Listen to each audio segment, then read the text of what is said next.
ঢাকা মেডিকেলে আছেন সহকর্মী জুবায়ের সানি, সরাসরি যোগ দিচ্ছেন তিনি। জুবায়ের, ঢাকা মেডিকেলের চিকিৎসা সেবা কি পুরোপুরি স্বাভাবিক হয়েছে এখন?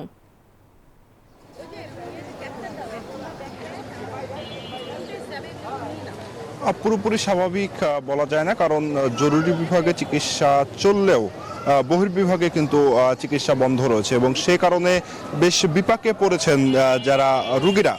আমি এখন রয়েছি ঢাকা মেডিকেলের জরুরি বিভাগের সামনে। তো এখানে দেখতে পাচ্ছেন যে প্রচুর মানুষ জড়ো হয়েছেন এবং তারা কিন্তু এখানেই আসলে যে তাদের যে ডাক্তার দেখানোর যে কাজটি সেটি তারা করার চেষ্টা করছেন এবং ডাক্তারদের কর্মবিরতি 24 ঘন্টার জন্য স্থগিত করা।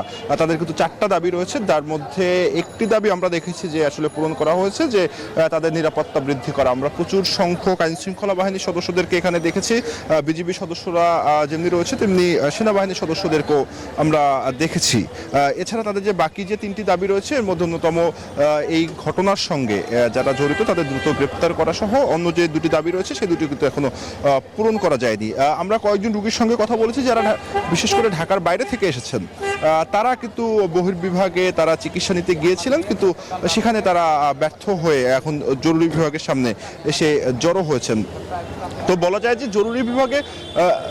জরুরি বিভাগ থেকে আসলে চিকিৎসা প্রদান করা হলেও আসলে বহির্বিভাগে কিন্তু চিকিৎসা সেবা অনেকটাই স্থবির রয়েছে।